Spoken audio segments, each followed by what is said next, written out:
Hello everyone and welcome to the online platform of Rao Academy Bhopal. नमस्कार, आप सभी लोगों का भोपाल के राव एकेडमी के ऑनलाइन प्लेटफॉर्म में बहुत बहुत स्वागत है। और दोस्तों, जैसा कि आप लोगों को पता है कि आने वाली जो 16 फरवरी है, 16 फरवरी को हमारा एमपीपीएससी प्रीलिम्स का एग्जाम होने वाला है। और इस 16 फरवरी को होने वाले एमपीपीएससी प्रीलिम्स एग्जाम को टारगेट करते हुए राव एकेडमी भोपाल की तरफ से एक बहुत ही इंपॉर्टेंट सीरीज शुरू की गई है। यहाँ पर हमने टारगेट रखा है कि एमपीपीएससी प्रीलिम्स का जो कंप्लीट सिलेबस है वो एमसीक्यू के माध्यम से हम कंप्लीट करने वाले हैं। ठीक है ना, मतलब जितनी भी यूनिट 10 है, 1 से लेके 10 तक, उन सभी यूनिट में मेंशन सिलेबस को हम एमसीक्यू के माध्यम से डिटेल में डिस्कस करें। फिलहाल इस क्लास में हम यूनिट 5 कर रहे हैं। ठीक है ना, यूनिट 5 मतलब पॉलिटी। और आज की क्लास में हम डिस्कस करेंगे जुडिशियरी या सुप्रीम कोर्ट से रिलेटेड इंपॉर्टेंट क्वेश्चन। ठीक है, तो टॉपिक बहुत ही ज्यादा इंपॉर्टेंट है। अगर आपने पिछले साल के या पिछले जो भी प्रीवियस ईयर्स के क्वेश्चन है एमपीपीएससी प्रीलिम्स के, आपने देखा होगा सुप्रीम कोर्ट से रिलेटेड आपको 2 से 3 क्वेश्चन जरूर मिलेंगे।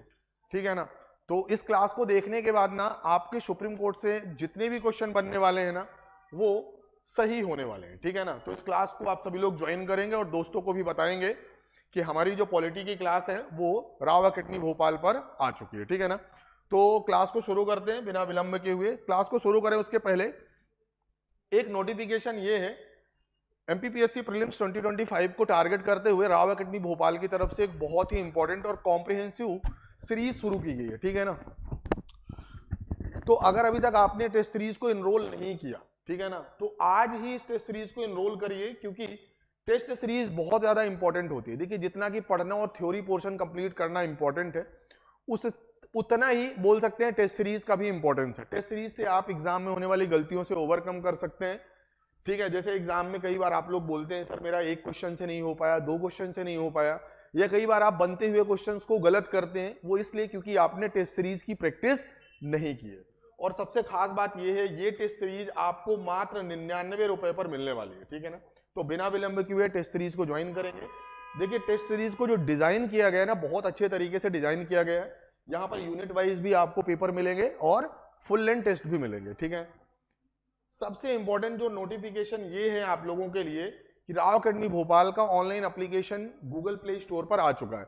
तो अगर अभी तक आप लोगों ने राव एकेडमी भोपाल के एप्लीकेशन को डाउनलोड नहीं किया है ना, तो आज और अभी इस बार कोड का उपयोग करके या फिर सिंपली गूगल प्ले स्टोर पर राव एकेडमी सर्च करेंगे, आपको ऑनलाइन एप्लीकेशन मिलेगा। इस एप्लीकेशन को खुद भी डाउनलोड करना है और अपने दोस्तों के साथ ज्यादा से ज्यादा प्रमोट भी करना है।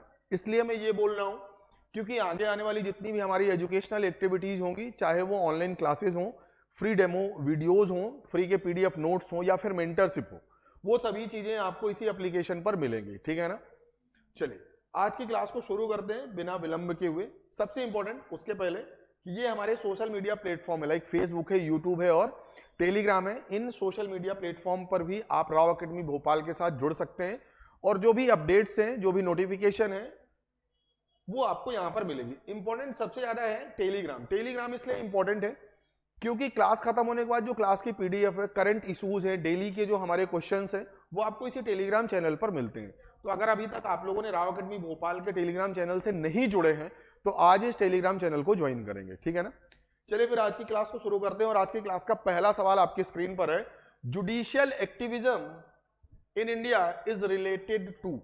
भारत में न्यायिक सक्रियता किससे संबंधित है? Option number A committed judiciary, option number B public interest litigation and option number C judicial review, option number D judicial independence. ठीक है ना, आपको बताना है कि जो जुडिशियल एक्टिविज्म है उसका संबंध भारत में किससे है। बहुत ही सिंपल सा क्वेश्चन है और ये क्वेश्चन भी पूछा जा चुका है, सभी लोगों को आंसर करना है।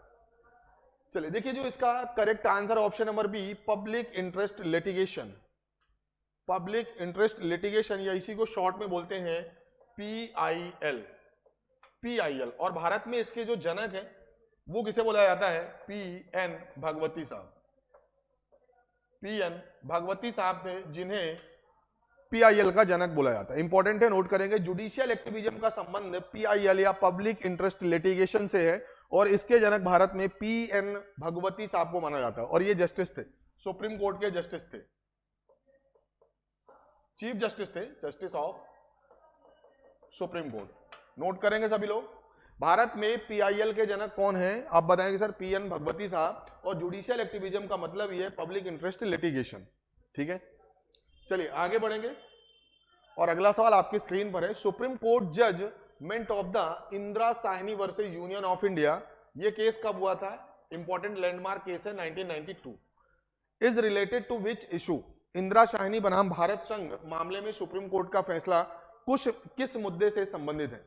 जो सुप्रीम कोर्ट ने अपने एक वेरिडिक्ट दिया, अपने एक डिसीजन दिया, और वो केस कौन सा? Indira Sahni versus union of India. उस केस का संबंध किससे था? Option number A regarding the issue of OBC reservation, option number B basic structure theory, option number C approve the reservation on the promotion of scheduled caste, option number D extended reservation of ST, and option number E none of the above. आपको बताना है sir Indira Sahni case जो था ना उसका संबंध किससे है, और ये जो केस है ना बहुत फेमस है, 1992 का है, ये डेट भी आपको याद होना चाहिए। इंदिरा साहनी केस,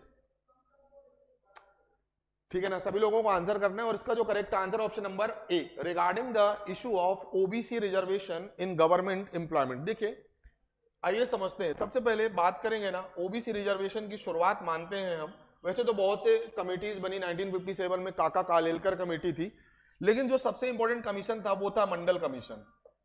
मोरारजी देसाई साहब की सरकार थी, उस टाइम हमारे प्राइम मिनिस्टर थे। मंडल कमीशन 1978, और इन्होंने ओबीसी वर्ग के लिए 27% की मांग रखी। ठीक है ना। अब इसी मंडल कमीशन को रिव्यू करते हुए एक फेमस केस आपको याद रखना है, Indira Sahni versus union of India, और ये केस है 1992। इस केस में सुप्रीम कोर्ट ने साफ बोला कि हाँ ठीक है ओबीसी रिजर्वेशन कॉन्स्टिट्यूशनली सही है, बिल्कुल सही बात है, बट किसी भी कंडीशन में जो 50% की सीलिंग है, मतलब जो रिजर्वेशन है वो 50% से ज्यादा नहीं होगा। मतलब सुप्रीम कोर्ट का जो सबसे इंपॉर्टेंट वेरिडिक्ट आपको याद रखना है कि 50% की सीलिंग या आरक्षण की जो लिमिट है, आरक्षण की जो सीमा है वो 50% से ज्यादा कभी भी नहीं होगी। ऐसा सुप्रीम कोर्ट ने किस वेरिडिक्ट या किस केस में बोला था? आप बताएं sir. Indira Sahni versus union of India. Important है, नोट करेंगे सभी लोग। तो इंदिरा साहनी केस का संबंध किससे है? ओबीसी आरक्षण मामले से। ठीक है, ओबीसी रिजर्वेशन इशू।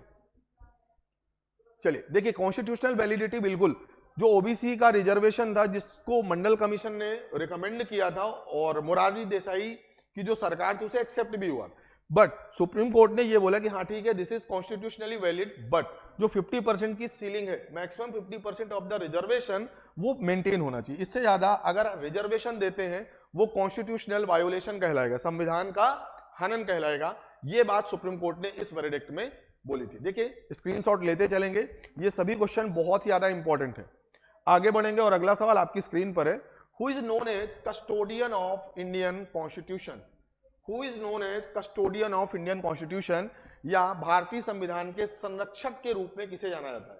भारतीय संविधान के संरक्षक, या यहीं पर कहीं कहीं पर शब्द यूज किया जाता है guardian of the constitution. Custodian पूछेगा या गार्जियन पूछेगा तो ऑब्वियसली इसका जो करेक्ट आंसर होगा option number C, Supreme court.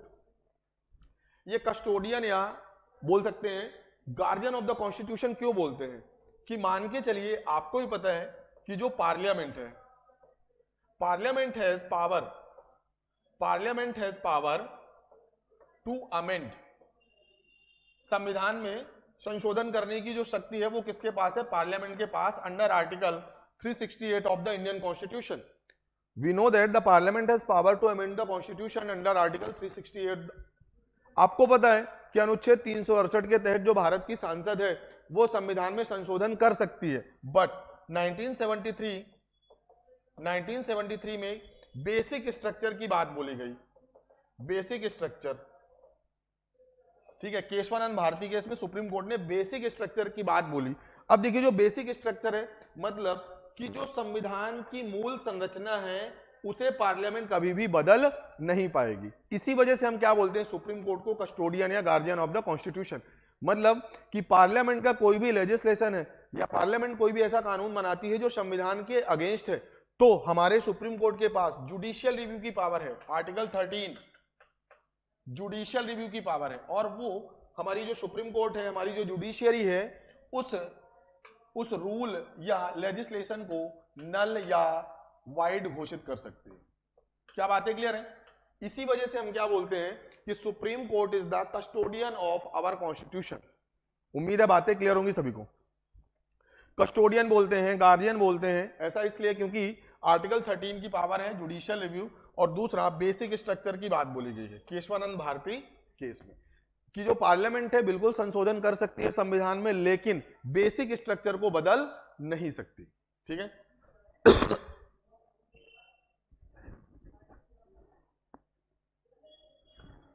चलिए आगे बढ़ेंगे और अगला सवाल आपकी स्क्रीन पर है। Judicial review implies the right of court to.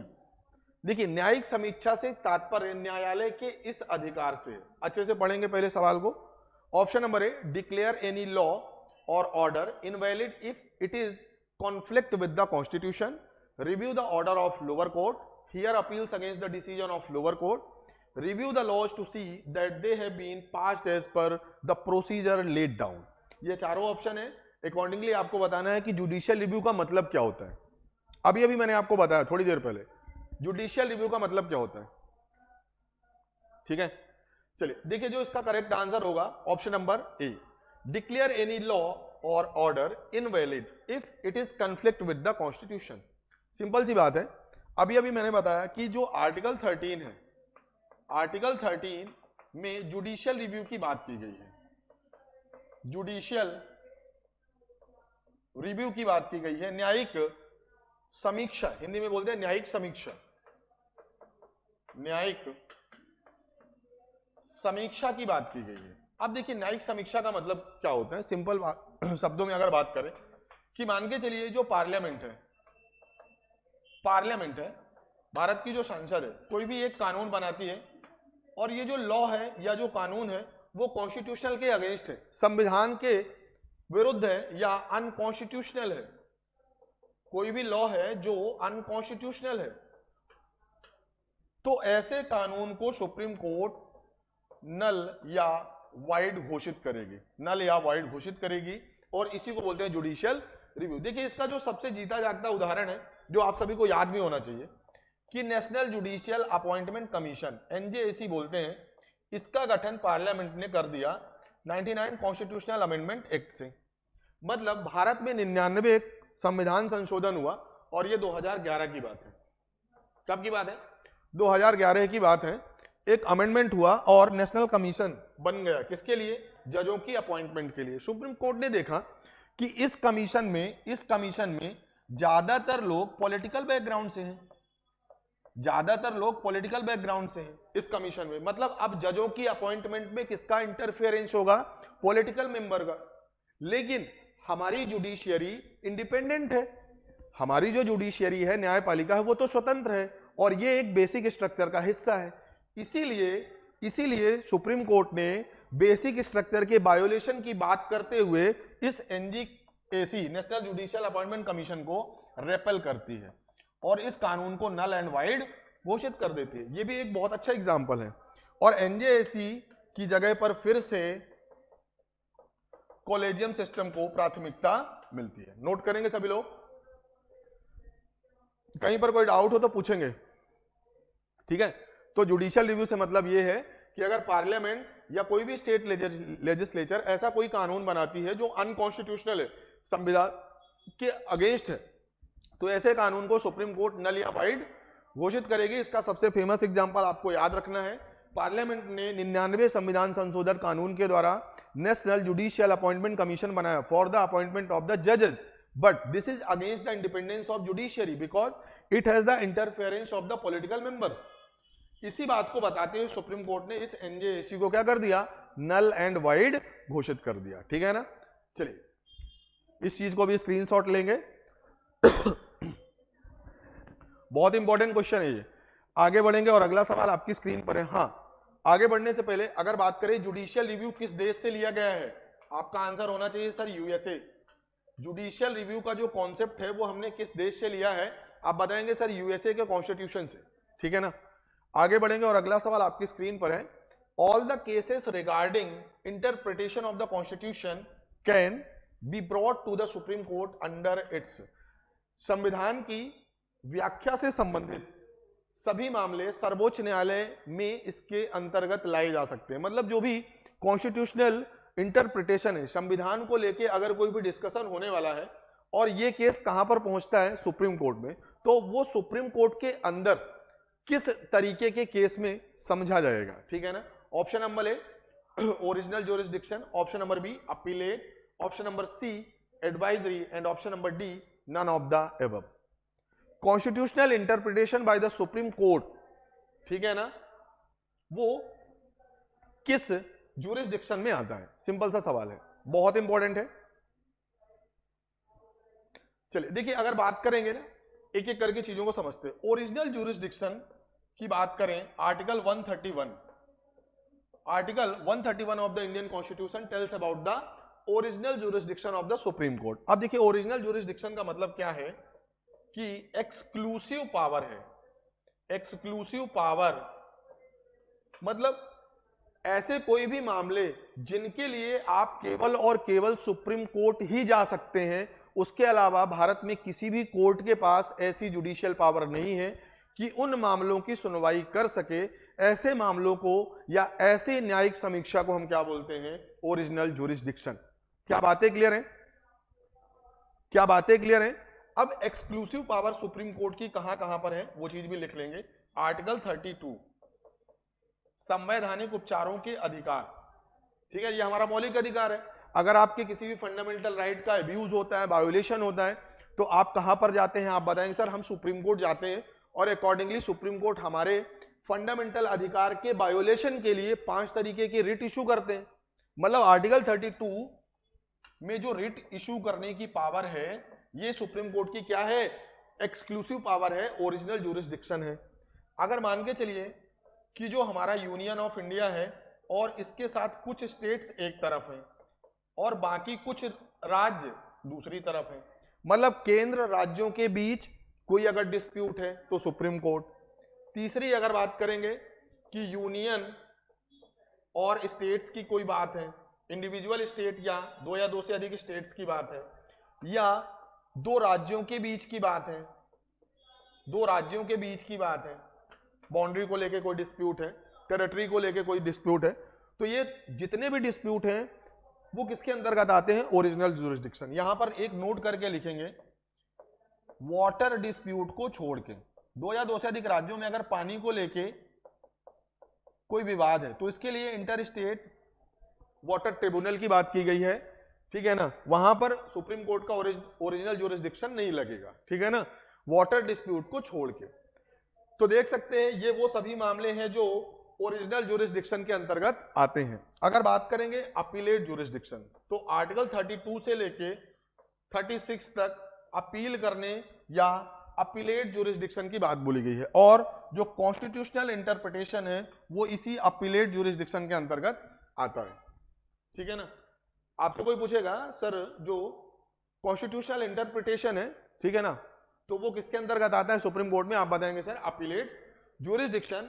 अगर बात करेंगे एडवाइजरी ज्यूरिसडिक्शन, वो आर्टिकल 143 के अंतर्गत आएगा कि जो सुप्रीम कोर्ट है, सॉरी भारत के जो राष्ट्रपति हैं, अगर उन्हें लगता है कि किसी भी कानूनी मामले में, किसी भी लीगल मैटर में मुझे सुप्रीम कोर्ट की एडवाइस लेना चाहिए, तो सुप्रीम कोर्ट के पास प्रेसिडेंट या राष्ट्रपति को सलाह देने की शक्ति प्राप्त है अनुच्छेद 143 के तहत। लेकिन याद रखेंगे यहां पर प्रेसिडेंट इनकी एडवाइस को मानने के लिए बाध्य नहीं है। President is not bounded to comply with the advice with the tendered by the supreme Court. Supreme Court की एडवाइस को वो या तो मानेंगे या तो नहीं मानेंगे, ठीक है ना, और उनकी जब मन करेगा तभी वो सलाह लेंगे, अदरवाइज सुप्रीम कोर्ट के पास जबरदस्ती सलाह देने की पावर नहीं है, ठीक है ना। बोल सकते हैं कि president have the consulting power, ठीक है ना, उनका मन करेगा तो वो कंसल्ट करेंगे, अदरवाइज ऐसा कोई सुप्रीम कोर्ट की एक्सक्लूसिव पावर नहीं है। बातें क्लियर है क्या सभी को? चलिए, तो इसका जो करेक्ट आंसर होगा ऑप्शन नंबर बी। आगे बढ़ेंगे और अगला सवाल आपकी स्क्रीन पर है, क्यूरेटिव पिटीशन। वेरी इंपॉर्टेंट सवाल, बहुत इंपॉर्टेंट है। अब देखते हैं, curative petition in India can be filed in Supreme Court under article. जो क्यूरेटिव पिटीशन होती है, ठीक है ना, पिटीशन, क्यूरेटिव पिटीशन होती है, वो भारत में किस अनुच्छेद के तहत दायर की जाती है? बहुत इंपॉर्टेंट है, सभी लोग आंसर करेंगे। Article 138, article 140, article 142 and article 146। किस अनुच्छेद के तहत भारत में क्यूरेटिव पिटीशन दायर की जाती है? बहुत ही इंपॉर्टेंट क्वेश्चन है, ठीक है ना। और मुझे भरोसा है कि बहुत सारे लोग इसका गलत जवाब देने वाले हैं, फिर भी आंसर सभी को करना है, ठीक है ना। चलिए देखिए, इसका जो correct answer option number C 142। 142। देखिए ये क्यूरेटिव पिटीशन है क्या? सिंपल सी बात है, इसकी शुरुआत अगर बात करें तो रूपा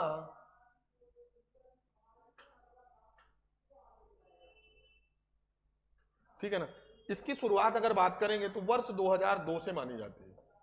क्यूरेटिव पिटीशन कॉन्स्टिट्यूशन में कब ऐड किया गया? एडेड इन 2002, ठीक है, क्यूरेटिव पिटीशन। अब देखिए क्यूरेटिव पिटीशन होती क्या है। सबसे पहले इंपॉर्टेंट नोट करेंगे कि मान के चलिए कोई भी एक डिसीजन आया, सुप्रीम कोर्ट का कोई भी एक डिसीजन आया। अब अगर आप इस डिसीजन से खुश नहीं है या फिर आपको लग रहा है कि यहां पर अच्छे से न्याय नहीं हुआ है, तो आप डिसीजन के बाद रिव्यू पिटीशन लगाते हैं। रिव्यू पिटीशन, क्योंकि आपको पता है सुप्रीम कोर्ट के का कोई भी अगर डिसीजन है तो उसे आप लोअर कोर्ट में तो अपील करेंगे नहीं, उसके लिए आप क्या करेंगे? सुप्रीम कोर्ट में ही रिव्यू पिटीशन लगाते हैं।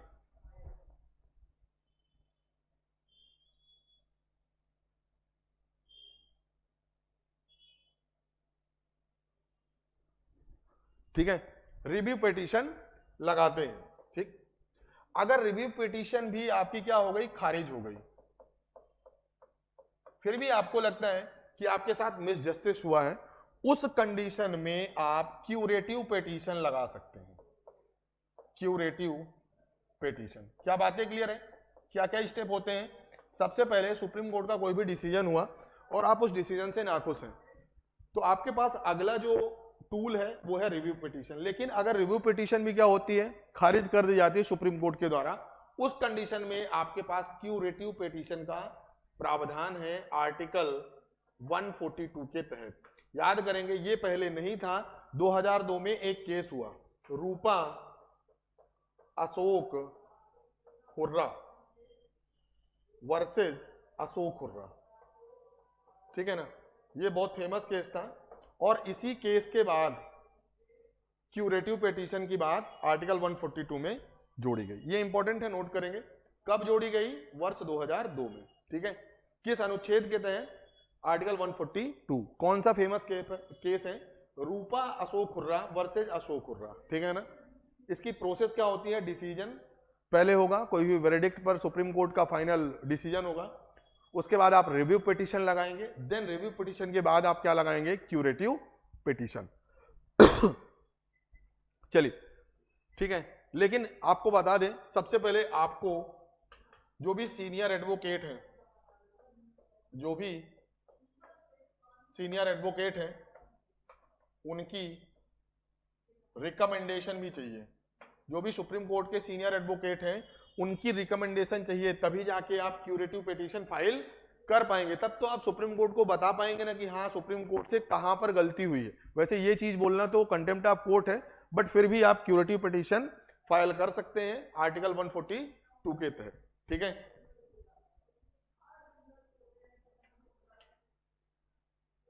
चलिए आगे बढ़ेंगे और अगला सवाल आपकी स्क्रीन पर है। Consider the following statements and which one of the following is correct. आपको बताना है कि ये चार कथन लिखे हुए हैं और आपको बताना है कि कौन सा सही है।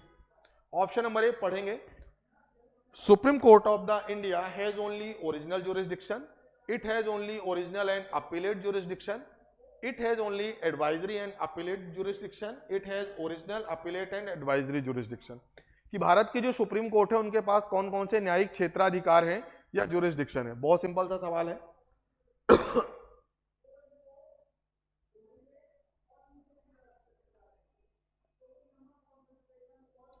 चलिए देखिए जो इसका correct answer option number D, it has the original jurisdiction under article 131 of the constitution, appellate jurisdiction under article 132 to 136 of the Indian Constitution and advisory jurisdiction under Article 143 of Indian Constitution. So option number D will be the correct answer. हमारे supreme court के पास original jurisdiction भी है, appellate jurisdiction भी है और advisory jurisdiction भी है, ठीक है ना। तो ये तीनों ही option, sorry option number D हमारा करेक्ट आंसर होगा, ठीक है।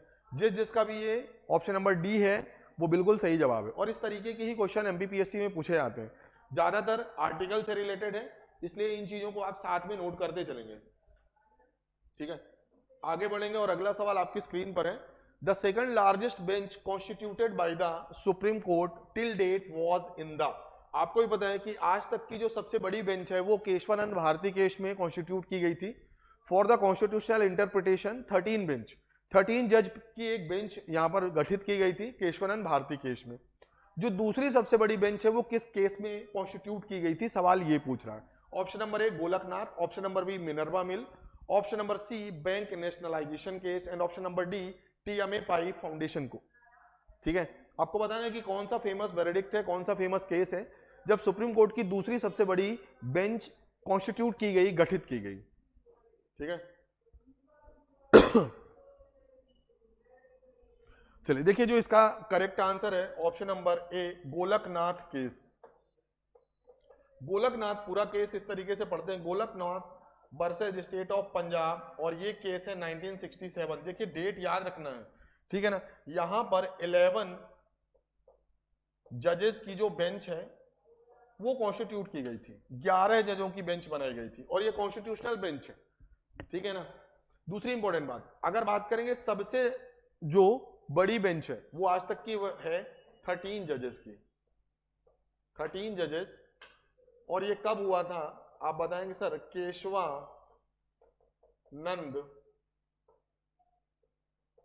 भारती केस 1973। क्या बातें क्लियर है? और इसी केशवानंद भारती केस के बाद सुप्रीम कोर्ट ने बेसिक स्ट्रक्चर की बात बोली थी, संविधान की मूल संरचना, ठीक है, कि जो हमारा पार्लियामेंट है वो बाय लॉ या बाय अमेंडमेंट सुधार कर सकते हैं लेकिन बेसिक स्ट्रक्चर को नहीं बदल सकते, ठीक है। चलिए नोट करेंगे। तो दूसरी सबसे बड़ी बेंच गोलकनाथ केस है, जो कि Golaknath versus Punjab, state of Punjab 1967 का केस है, ठीक है।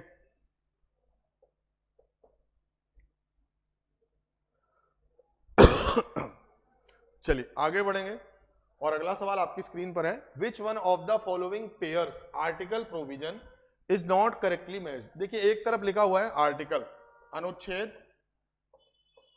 और दूसरी तरफ उस अनुच्छेद में कौन सा प्रावधान है, कौन सा प्रोविजन है, और अकॉर्डिंगली आपको बताना है कि कौन सा जोड़ा सही सुमेलित नहीं है। सबसे पहले पढ़ेंगे article 124 Supreme Court to be a court of record, article 23 advisory jurisdiction of the supreme Court, article 132 appellate jurisdiction of the supreme Court and article 136 special leave to the appeal by the supreme Court. आपको बताना है कि कौन सा जोड़ा या कौन सा पेयर सही सुमेलित नहीं है, ठीक है।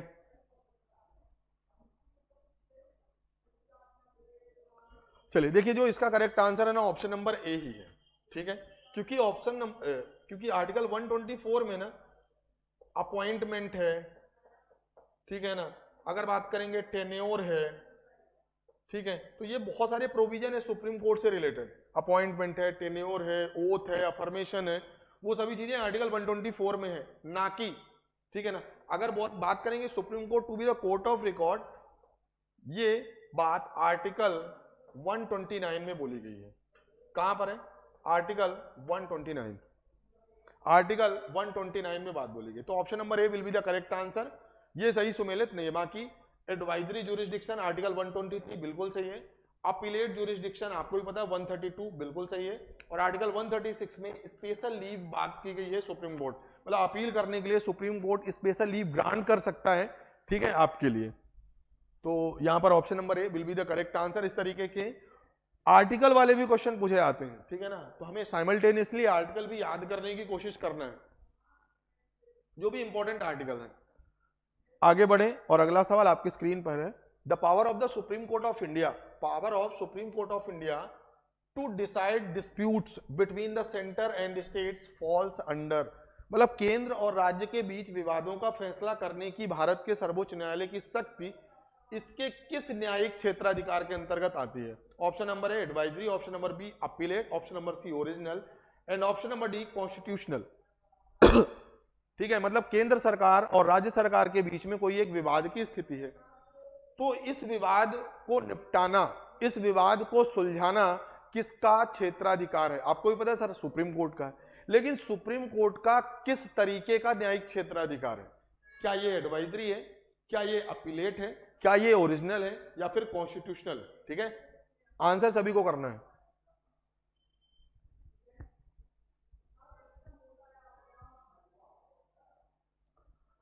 चलिए देखिए, जो इसका करेक्ट आंसर होगा option number C original jurisdiction. जैसा कि मैंने आपको बताया था, original jurisdiction is mention article 131 of the constitution.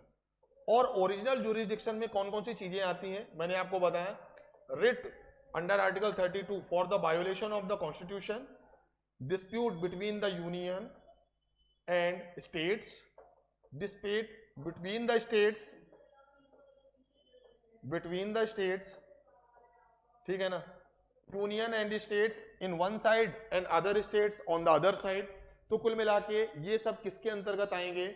आप बताएंगे sir original jurisdiction. Advisory jurisdiction under article 143, under article 143। और यहां पर क्या बात बोली गई है कि प्रेसिडेंट में consult supreme court if they feel, मतलब उन्हें अगर ऐसा लगता है कि मुझे सुप्रीम कोर्ट की सलाह लेना चाहिए, तो सुप्रीम कोर्ट को सलाह देने का अधिकार प्राप्त है अंडर आर्टिकल 143। बट याद रखेंगे कि advice tenders by the supreme Court is not bound to the president. राष्ट्रपति के ऊपर ये मानना या ना मानना उनके विवेक पर निर्भर करता है। ऐसा नहीं कि सुप्रीम कोर्ट ने बोला तो मुझे मानना ही है। बस इतना याद रखना है कि जो एडवाइजरी ज्यूरिसडिक्शन है वो अंडर आर्टिकल 143, और अपीलेट के लिए मैंने आपको बताया कि 132 से लेके 136। मान के चलिए हाई कोर्ट का कोई भी फैसला है, चाहे वो सिविल हो, चाहे वो क्रिमिनल हो या फिर कॉन्स्टिट्यूशनल हो, तो उनकी आप अपील कहां पर करेंगे? सुप्रीम कोर्ट में ही करेंगे। ठीक है ना। अपील अगर करना है तो हमेशा हाई कोर्ट के वेरिडिक्ट की ही करना है। ऐसा नहीं कि आपने डिस्ट्रिक्ट कोर्ट से आप हार गए और आप पहुंच गए सीधा सुप्रीम कोर्ट, नहीं, पहले डिस्ट्रिक्ट कोर्ट, फिर High Court, then Supreme Court. ठीक है, चलिए नोट करेंगे। तो केंद्र और राज्यों के बीच जो विवाद है, विवाद सुलझाना, ठीक है ना, या विवादों का फैसला करना, ये सर्वोच्च न्यायालय का ओरिजिनल ज्यूरिसडिक्शन है। मूल क्षेत्राधिकार, हिंदी में क्या बोलते हैं? मूल क्षेत्राधिकार, मूल क्षेत्राधिकार। ठीक है, चलिए आगे बढ़ेंगे। आगे बढ़े उसके पहले देखिए, फिर से मैं आपको बताना चाहूंगा, राव एकेडमी भोपाल की तरफ से एमपीपीएससी प्रीलिम्स 2025 को टारगेट करते हुए बहुत ही इंपॉर्टेंट और कॉम्प्रिहेंसिव टेस्ट सीरीज शुरू की गई है। तो अगर अभी तक आपने टेस्ट सीरीज को इनरोल नहीं किया तो आज ही घर बैठे भी इस टेस्ट सीरीज के लिए इनरोल कर सकते हैं। ये जो नंबर दिया गया है ना 8319618002, इस नंबर पर कॉल करेंगे और टेस्ट सीरीज के लिए खुद को इनरोल करेंगे। देखिए इसलिए इंपॉर्टेंट है दो तरीके से, कि एक तो ये मात्र आपको 99 रुपए में मिल रही है, दूसरी इंपॉर्टेंट ये है कि अभी तक जो भी आपने पढ़ा है, अगर खुद को इवेल्युएट करना चाहते हैं कि मेरी तैयारी का स्तर क्या है, मुझे और कितना पढ़ने की जरूरत है, तो इसके लिए सबसे हेल्पफुल और जो सबसे इंपॉर्टेंट है वो है टेस्ट सीरीज। ठीक है ना, तो टेस्ट सीरीज जरूर लगाएं। ठीक है ना, चलिए आगे बढ़ेंगे। देखिए ये टेस्ट सीरीज का शेड्यूल है, बहुत ही कॉम्प्रिहेंसिव तरीके से इसे डिजाइन किया गया है। यहाँ पर यूनिट वाइज भी है और फुल लेंथ टेस्ट भी है, और क्वेश्चंस जो है ना स्टिक टू द सिलेबस, और जैसे एमपीपीएससी में पूछे जाते हैं उसी तरीके से डिजाइन किया गया है। काफी इंपॉर्टेंट है, आप लोग टेस्ट सीरीज को जरूर ज्वाइन करिए। हाँ, दूसरी इंपॉर्टेंट बात कि जो हमारा राव एकेडमी भोपाल है, राव एकेडमी भोपाल की तरफ से बहुत से टारगेटेड बैच भी चल रहे हैं। ठीक है, जैसे बुनियाद है, मंतव्य है, संपूर्ण है, सिद्धि है। तो आप अपनी प्रिपरेशन के अकॉर्डिंग, ठीक है ना, आप अपनी कंडीशन के अकॉर्डिंग कोई भी टारगेटेड बैच ज्वाइन कर सकते हैं। एग्जाम्पल से समझते हैं कि मान के चलिए आप अभी अंडर ग्रेजुएट हैं तो आप 3 ईयर फाउंडेशन कोर्स ज्वाइन कर सकते हैं। कुछ लोग हमारे बीच में ऐसे होते हैं जिनका प्रीलिम्स तो हो रहा है बट मेंस नहीं हो रहा, कोई दिक्कत नहीं, यहाँ पर मेंस टारगेटेड बैच भी है ब्रह्मास्त्र। बहुत से ऐसे लोग हैं जो मेंस की तैयारी करके बैठे हैं, मेंस का सिलेबस पूरा कवर है बट उनका प्रीलिम्स नहीं हो रहा, तो उसके लिए प्रीलिम्स टारगेटेड बैच है, ठीक है ना। यूपीएससी और एमपीपीएससी का 1 ईयर प्रीलिम्स, मेंस और इंटरव्यू, इन तीनों को कवर करते हुए कॉम्प्रिहेंसिव कोर्स है। तो अकॉर्डिंगली आप अपने हिसाब से किसी भी बैच को इनरोल करके ऑनलाइन और ऑफलाइन दोनों ही मोड में अपनी तैयारी को शुरू कर सकते हैं, ठीक है। जो सबसे इंपॉर्टेंट नोटिफिकेशन है आप लोगों के लिए कि बाई जो हमारा राव एकेडमी भोपाल है उसका ऑनलाइन एप्लीकेशन आपको गूगल प्ले स्टोर पर मिल जाएगा। तो अगर अभी तक आप लोगों ने इस एप्लीकेशन को डाउनलोड नहीं किया तो या तो इस बारकोड का उपयोग करके इस एप्लीकेशन को डाउनलोड कर सकते हैं, या सिंपली गूगल प्ले स्टोर पर जाना है, आपको राव एकेडमी भोपाल सर्च करना है और इस एप्लीकेशन को डाउनलोड करना है। ऐसा इसलिए बोल रहा हूं क्योंकि यहां पर आपको फ्री में वीडियोस मिलेंगे, फ्री में कंटेंट मिलेगा, नोट्स मिलेंगे, पीडीएफ मिलेंगे, टेस्ट सीरीज मिलेंगी और इवन बोल सकते हैं फ्री में मेंटरशिप भी आपको मिलेगी। तो इतना सब कुछ आपको इसी एप्लीकेशन पर मिलने वाला है। इसीलिए अगर अभी तक आप लोगों ने डाउनलोड नहीं किया तो खुद तो करना ही है और साथ में दोस्तों के साथ ज्यादा से ज्यादा प्रमोट भी करना है कि भैया राव एकेडमी भोपाल का जो हमारा ऑनलाइन एप्लीकेशन है वो गूगल प्ले स्टोर पर आ चुका है, ठीक है। चलिए आगे बढ़ेंगे और अगला सवाल आपकी स्क्रीन पर है, सभी लोग देख पा रहे हैं। Which of the following statement is not true about the power of Supreme Court of India? यहां पर 4 ऑप्शन लिखे हुए हैं, सभी लोग देख पा रहे हैं। आपको पता है कि कौन सा ऑप्शन है जो कि गलत है, सुप्रीम कोर्ट से संबंधित कौन सा कथन गलत है। ऑप्शन नंबर 1 पढ़ने की कोशिश करेंगे। It has the exclusive power to issue writs, it has original and exclusive jurisdiction in the intergovernmental disputes, it has advisory jurisdiction on a question of law or fact which may be referred it by the President of India, it has power to review its own judgment or order। Important है, आपको बताना है कि कौन सा कथन गलत है।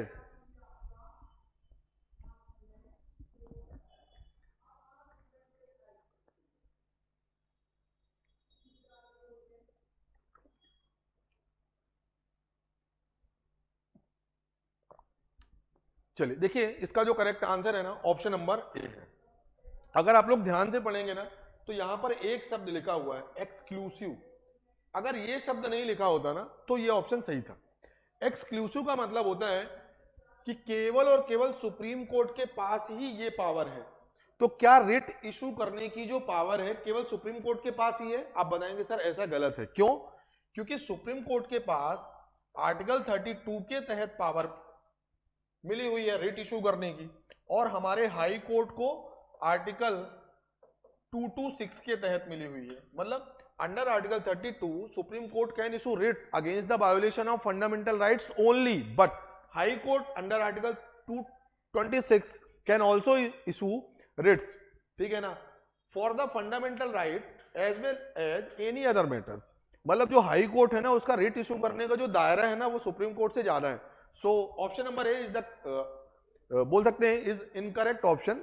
Exclusive power to issue writ not vested in the supreme court, it has also बोल सकते हैं we can say that high court has also power to issue writs against the violation of the fundamental rights and also for other legal matters, ठीक है ना। तो देख सकते हैं आर्टिकल 32 इंपॉर्टेंट है, ठीक है ना, तो ये ऑप्शन गलत है। बाकी देख सकते हैं original and exclusive power inter governmental, जैसा कि बात करते हैं 2 या 2 से अधिक राज्यों की सरकार के बीच में अगर कोई भी विवाद की स्थिति है तो वहां पर ओरिजिनल ज्यूरिसडिक्शन के तहत जो हमारा सुप्रीम कोर्ट है वो अपना फैसला सुनाते हैं। एडवाइजरी ज्यूरिसडिक्शन सब क्लियर है, आर्टिकल 143 कि अगर कोई भी लीगल मैटर है अगर वो प्रेसिडेंट के द्वारा सुप्रीम कोर्ट कंसल्ट करने के लिए भेजा जाता है तो सुप्रीम कोर्ट के पास एडवाइजरी ज्यूरिसडिक्शन है। किस अनुच्छेद के तहत? आर्टिकल या अनुच्छेद 143। और जो लास्ट ऑप्शन है ना, it has power to review its own judgment, ये बात बोली गई है आर्टिकल 129 जिसे बोलते हैं कोर्ट ऑफ रिकॉर्ड, कि मतलब सुप्रीम कोर्ट ही अपने फैसलों को बदल सकता है। बाकी भारत के अंदर किसी भी कोर्ट में ये पावर नहीं है कि सुप्रीम कोर्ट के फैसले को बदल दे, ठीक है ना, इसीलिए बोलते हैं कोर्ट ऑफ रिकॉर्ड, ठीक है ना। सुप्रीम कोर्ट के पावर ही के पास ही ये पावर है कि वो खुद के जो वेरिडिक्ट हैं, खुद के जो डिसीजंस हैं उन्हें रिव्यू करें। अगर उनमें कोई भी चीजें या किसी भी सुधार की जरूरत है, किसी बदलाव की जरूरत है, तो ये सब करने की जो शक्ति है, बदलाव करने की, सुधार करने की, वो केवल और केवल सुप्रीम कोर्ट के पास ही है, ठीक है ना। किस अनुच्छेद के तहत? Article 129 of the Indian constitution. Note करेंगे सभी लोग।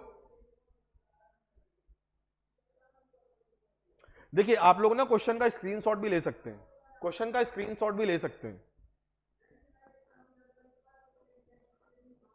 चलिए आगे बढ़ेंगे और अगला जो सवाल है आपकी स्क्रीन पर है, एडहॉक जजेज इंपॉर्टेंट है क्योंकि ये एमपीपीएससी में लास्ट ईयर पूछा भी गया है।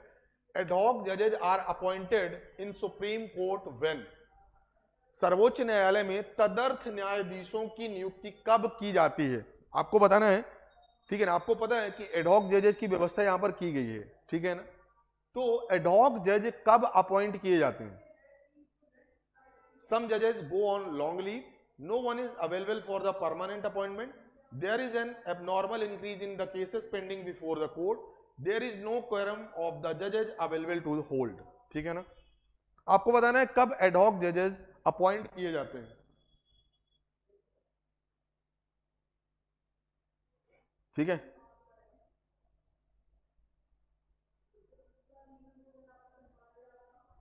चलिए देखिए, जो इसका जो करेक्ट आंसर है ना ऑप्शन नंबर डी है, if there is no quorum, ठीक है ना, to proceed the supreme court. अगर मान के चलिए कि सुप्रीम कोर्ट में पर्याप्त क्वेरम नहीं है, पर्याप्त क्वेरम नहीं है कि सुप्रीम कोर्ट की जो भी प्रोसीडिंग्स है या किसी भी बेंच में जजों की संख्या कम है, ठीक है ना, जजों की संख्या कम है, उस कंडीशन में क्या होगा, आर्टिकल 127 के तहत, आर्टिकल 127 के तहत जो सीजेआई होते हैं, चीफ जस्टिस ऑफ इंडिया होते हैं, वो अपॉइंट करते हैं, वो क्या करते हैं, अपॉइंट करते हैं, ठीक है। किसको अपॉइंट करते हैं? हाई कोर्ट के जज को, हाई कोर्ट को जज। और ये हाई कोर्ट के जज को अपॉइंटमेंट करने के पहले chief justice of high court की रिटन रिकमेंडेशन ली जाती है। क्या बातें क्लियर है? साथ में जब सीजेआई अपॉइंटमेंट करते हैं ना, तो यहां पर प्रेसिडेंट का अप्रूवल भी जरूरी है, with the prior approval of president. ये चीजें नोट करना है। मतलब सुप्रीम कोर्ट में क्या एडहॉक जज के अपॉइंटमेंट की व्यवस्था की गई है? आप बताएंगे बिल्कुल सही बात है सर, आर्टिकल 127 में ये बात बोली गई है। ये कब होगा? जब सुप्रीम कोर्ट में पर्याप्त सदस्य संख्या या क्वेरम नहीं है, किसी भी प्रोसीडिंग या किसी भी बेंच में अगर जजों की संख्या क्या है, कम है, केसेस ज्यादा है, उस कंडीशन में जो सीजेआई है, जो सुप्रीम कोर्ट के मुख्य न्यायाधीश हैं, वो राष्ट्रपति महोदय से पहले सहमति लेंगे, देन किसी भी हाई कोर्ट के जज को अपॉइंट करेंगे। अपॉइंट करने के पहले उस पर्टिकुलर हाई कोर्ट के जो चीफ जस्टिस होंगे ना, उनकी रिटन रिकमेंडेशन ली जाती है कि भैया हम आपके कोर्ट से इतने जज लेना चाहते हैं, या ये पर्टिकुलर जज हैं, हम इन्हें एडहॉक जज के रूप में अपॉइंट कर रहे हैं। याद रखेंगे, जो भी एडहॉक जज होते हैं, जो भी एडहॉक जज होते हैं, उनमें वो क्वालिफिकेशन होनी चाहिए, उनमें वो क्वालिफिकेशन होने चाहिए जो कि एक सुप्रीम कोर्ट के जज बनने के लिए जरूरी होती है। तभी वो व्यक्ति सुप्रीम कोर्ट के जज के लिए एडहॉक जज के पोस्ट पर या एडहॉक जज के पद पर नियुक्त किया जाएगा, ठीक है ना। ये सभी कंडीशंस हैं, इंपॉर्टेंट है, नोट करेंगे। एडहॉक जज का मेंशन कहां पर है? Article 127 of the Indian constitution, ठीक है, नोट करेंगे सभी लोग।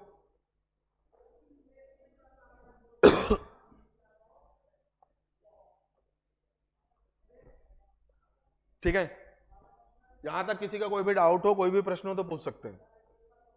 चलिए आगे बढ़ेंगे और अगला सवाल आपकी स्क्रीन पर है, the minimum number of the जजेस of the supreme Court required for hearing any case involving the interpretation of the constitution.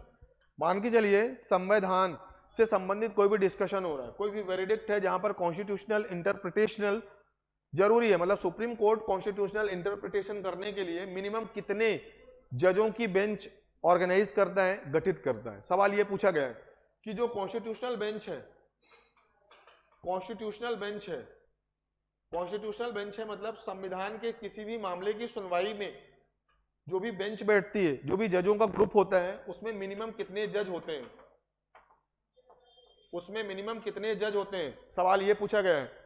Option number A 10, option number B 9, option number C 7, मतलब 7, ऑप्शन नंबर डी 5। आंसर सभी को करना है, संवैधानिक जो bench होती है उसमें कम से कम कितने जजों का होना जरूरी है? ठीक है, देखिए इसका जो करेक्ट आंसर होगा ऑप्शन नंबर डी 5। याद रखेंगे कॉन्स्टिट्यूशनल बेंच में मिनिमम 5 जजों का होना बहुत जरूरी है, मतलब 5 जजों का होना जरूरी है, मिनिमम ये बात की गई है। आज तक मैक्सिमम तो देख ही चुके हैं अपन, जो मैक्सिमम है वो 13 जजों की बेंच थी। कितने? 13 जजों की। और ये कौन सा केस था? आप बताएं sir. Kesavananda Bharati versus union of India 1973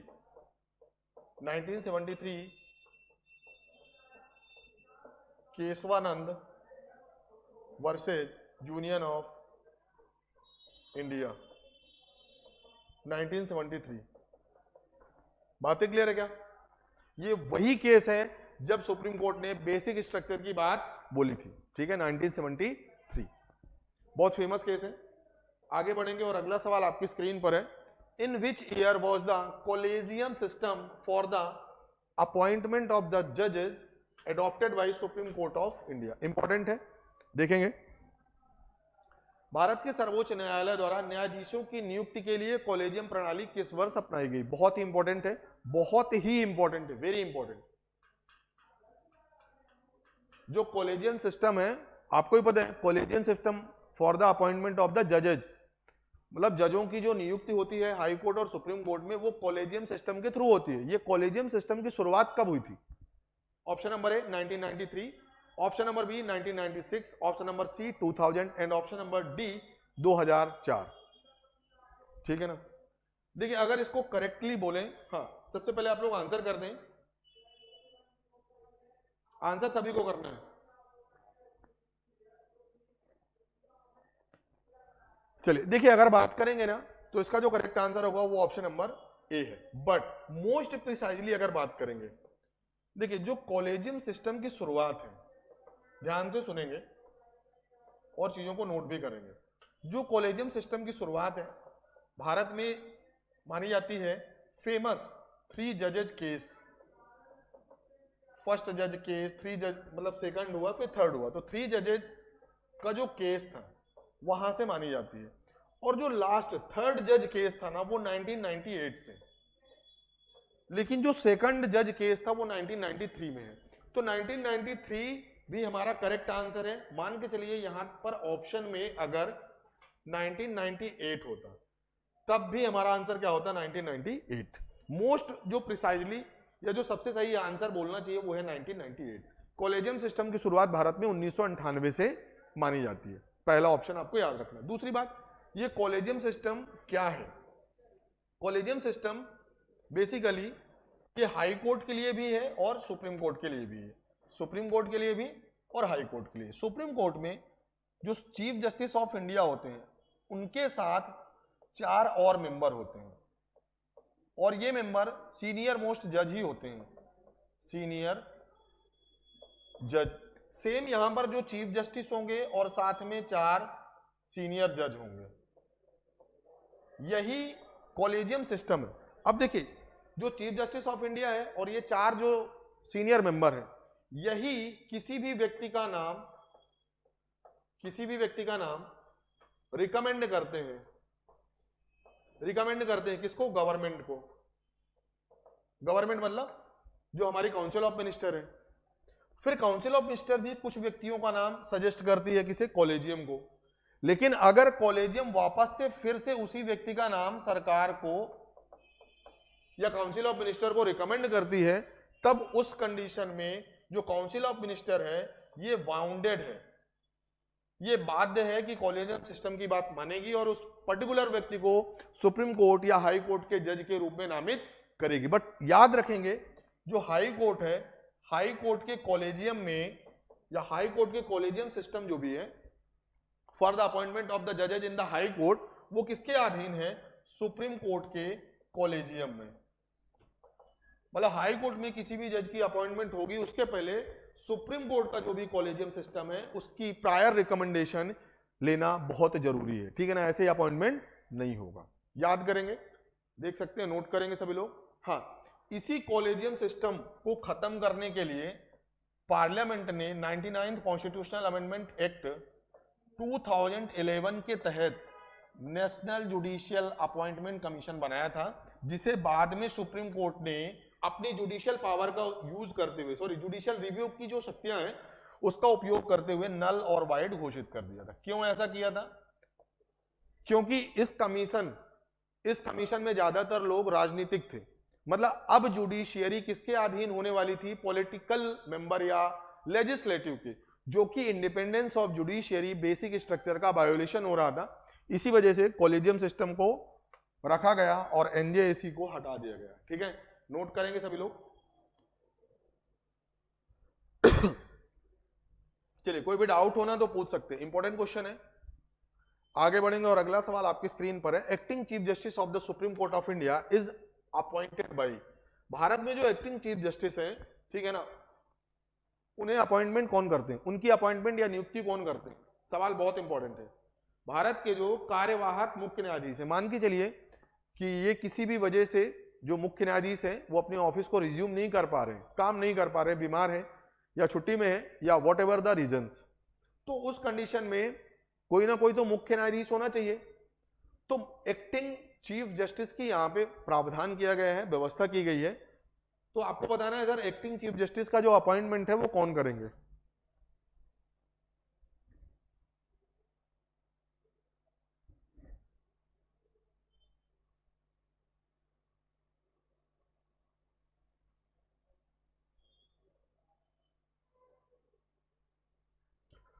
चलिए देखिए, एक्टिंग चीफ जस्टिस की अगर बात किया जाए तो ये बात लिखी हुई है आर्टिकल 126। आर्टिकल 126 यहां पर ये बात बोली गई है कि जो भी एक्टिंग चीफ जस्टिस होंगे they are appointed by president of India. उनकी नियुक्ति कौन करेंगे? प्रेसिडेंट। ठीक है ना, और ये तब तक के लिए होते हैं ना जब तक कि जो चीफ जस्टिस है ना अपने ऑफिस नहीं आ जाते, ऑफिस रिज्यूम नहीं करते हैं। मतलब ये लाइक टेम्पोरेरी बेसिस पे होते हैं। ठीक है, चलिए नोट करेंगे, ये आर्टिकल बहुत इंपॉर्टेंट है। कई बार एमपीपीएससी में ना आर्टिकल भी पूछ लेते हैं। एडहॉक जज article 127, acting chief justice article 126। ठीक है, चलिए आगे बढ़ेंगे और अगला सवाल आपकी स्क्रीन पर है। बहुत इंपॉर्टेंट सवाल है और बहुत ही अच्छा डिस्कशन भी होने वाला है। हाउ कैन ए जज of the supreme court be removed? सर्वोच्च न्यायालय के जो न्यायाधीश है उनको किस तरीके से हटाया जाता है? Option number A, by the will of chief justice, by the president on the recommendation of the chief justice of the supreme court, by the president on the recommendation of the parliament. कौन सा option सही होगा? Supreme court के किसी भी जज को किस तरीके से हटाया जाता है, कौन सा ऑप्शन सही होना चाहिए?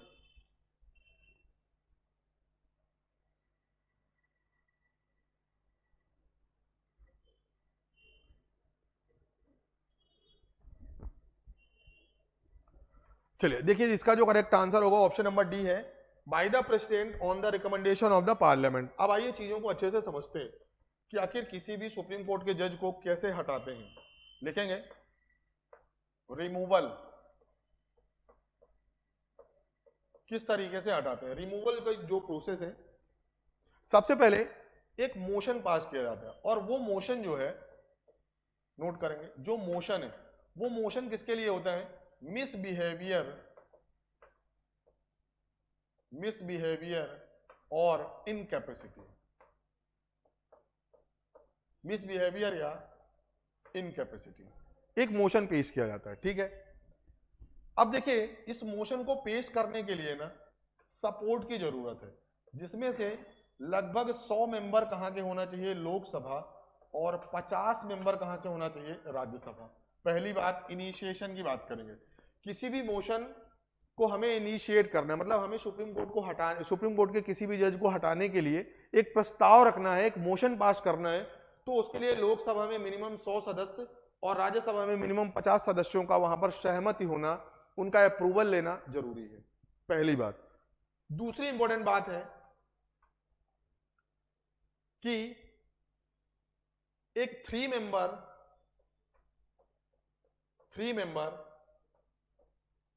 कमेटी बनाना, मतलब एक 3 मेंबर की कमेटी बनती है और उसके चेयरमैन होते हैं चीफ जस्टिस ऑफ इंडिया, फिर किसी भी हाई कोर्ट के चीफ जस्टिस, और साथ में एक बहुत फेमस या कोई भी डिस्टिंग्विश्ड जूरी मेंबर होते हैं। तो ये 3 सदस्यों की एक कमेटी भी बनाई जाएगी। जब भी उस मोशन पर वोट होंगे, डिस्कशन होगा, ठीक है ना, तो ये उस पर ध्यान देंगे कि हाँ भैया जो भी चार्जेस लगे हैं क्या वो सही है या गलत है। देन उसके बाद क्या होते हैं, वोट होते हैं।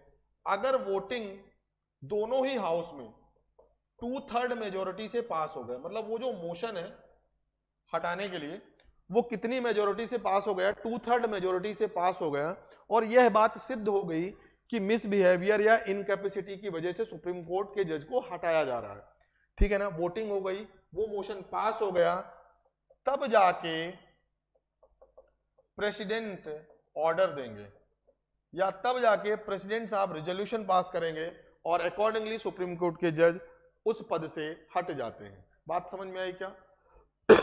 बातें समझ में आई क्या?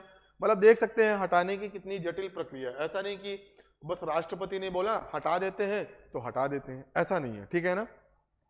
बातें क्लियर है क्या? देखिए अभी तक केवल 2 जज ऐसे हैं जिनके खिलाफ ये मोशन पास किया गया था। एक तो लिख सकते हैं वी रामास्वामी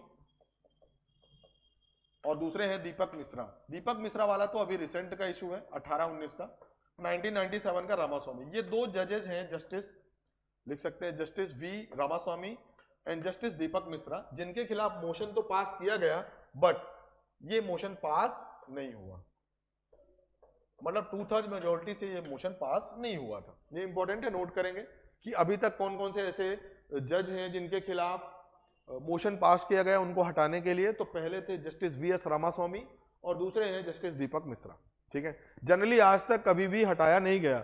जब भी मोशन पास होता है ना, उसके पहले ही जो जज है वो रिजाइन कर देते हैं और अपना रेजिग्नेशन किसे देते हैं, प्रेसिडेंट।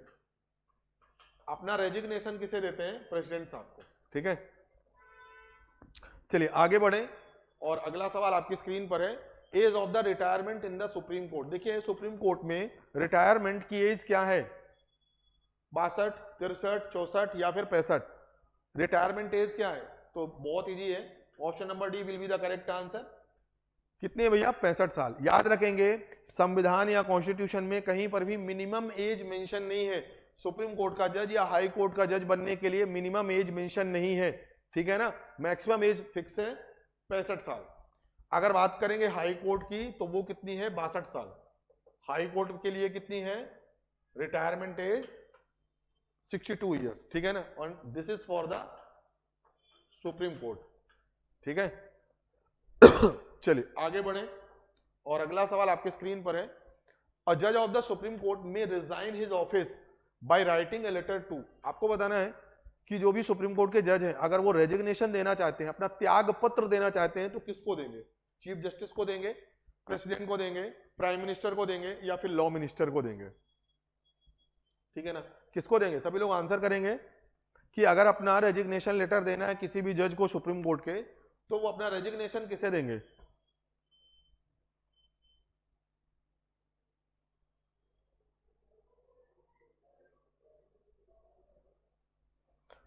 चलिए ये चीज लिखी गई है आर्टिकल।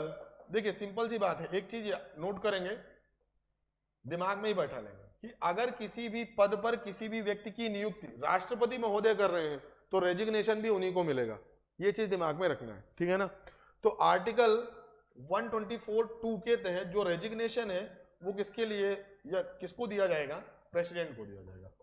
तो जज of the supreme court resign their post to the president of India, ठीक है ना। और ये ऐसे नहीं बोल के नहीं होता है, रिटन रेजिग्नेशन होता है, रिटन, ठीक है, रिटन रेजिग्नेशन होता है। आगे बढ़ेंगे और अगला सवाल आपकी स्क्रीन पर है, टू बिकम अ जज of supreme court a person must to be an advocate in the high court for at least how many years.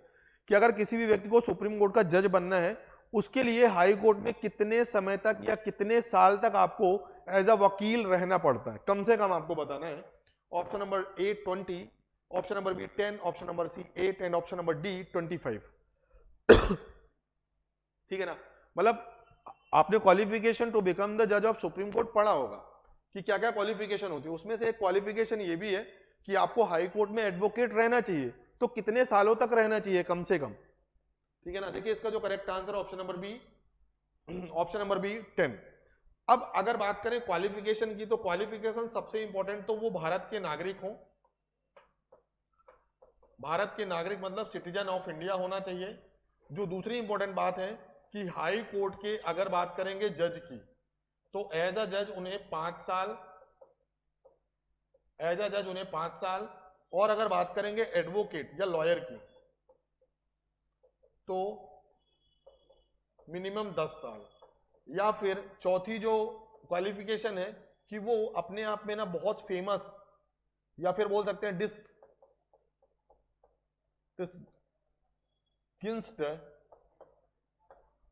Jury member हो, बहुत फेमस जूरी मेंबर हो, ठीक है ना।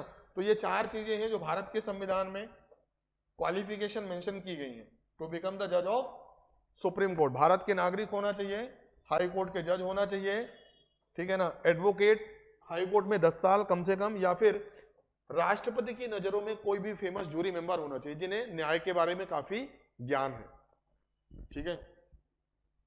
ये सभी चीजें नोट करेंगे। आर्टिकल 124 सब क्लॉज 3 में है क्वालिफिकेशन, ये सभी चीजों को नोट करना है। चलिए आगे बढ़े और अगला सवाल आपकी स्क्रीन पर है। When was the supreme court inaugurated in India? Bharat में सर्वोच्च न्यायालय का उद्घाटन कब हुआ था? Option number A 27 January 1950, option number B 28 January 1950, option number C 19 January 1950 and option number D 30 January 1950। Bharat में सुप्रीम कोर्ट का जो उद्घाटन है वो कब हुआ था?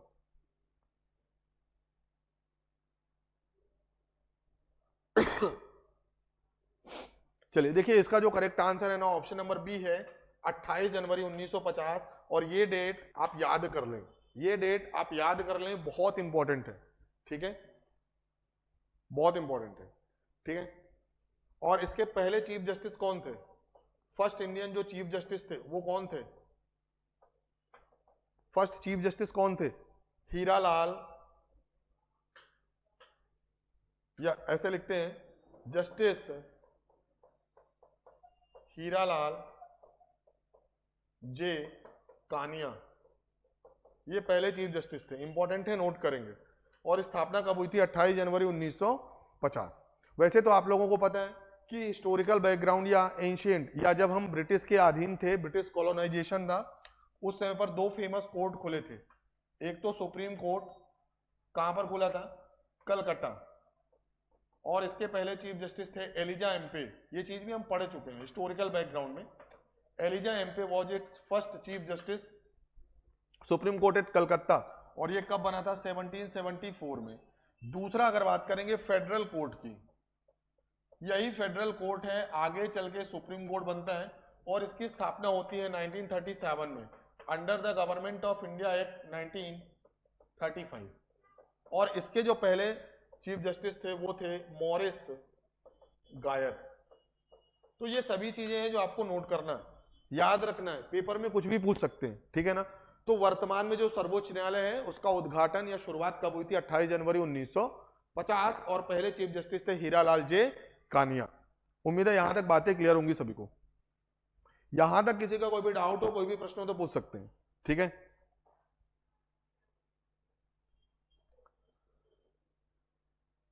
चलिए फिर आज का ये जो सेशन है यहीं पर समाप्त होता है। सेशन समाप्त करने से पहले एक इंपॉर्टेंट नोटिफिकेशन है कि राव अकेडमी भोपाल का online application Google play store पर आ चुका है। ये चीज मैं इसलिए बार बार बता रहा हूं क्योंकि ये बहुत ज्यादा इंपॉर्टेंट होने वाला है। अभी तक अगर आप लोगों ने इस एप्लीकेशन को डाउनलोड नहीं किया तो आज और अभी क्लास खत्म होने के बाद इस एप्लीकेशन को डाउनलोड करना है और दोस्तों के साथ ज्यादा से ज्यादा प्रमोट करना है। क्यों? क्योंकि राव अकेडमी भोपाल की जितनी भी एजुकेशनल एक्टिविटीज होने वाली हैं वो अब इसी प्लेटफॉर्म पर होंगी, ठीक है। चाहे वो टेस्ट सीरीज हो, चाहे वो फ्री कंटेंट हो, फ्री की नोट्स हो, पीडीएफ हो, करंट इशूज हो, या जो भी मेंटरशिप हमारे प्रोग्राम्स हैं, वो सभी चीजें इसी एप्लीकेशन पर होने वाले हैं। तो खुद भी एप्लीकेशन को डाउनलोड करना है और दोस्तों के साथ ज्यादा से ज्यादा शेयर भी करना है। सो आज के सेशन को यहीं पर समाप्त करते हैं। आई होप आप लोगों को आज का सेशन अच्छा लगा होगा। बहुत सी नई चीजें आपको सीखने को मिली होंगी, पर अपने तरफ से एक प्रॉमिस जरूर करूंगा कि अगर आपने सभी क्वेश्चन को डिटेल में एनालिसिस किया ना और इवन इतना ही अगर आपने ध्यान से पढ़ा तो एग्जाम में ना आपका बहुत अच्छा स्कोर होगा। तो चलिए फिर, thank you class and wish you all the best.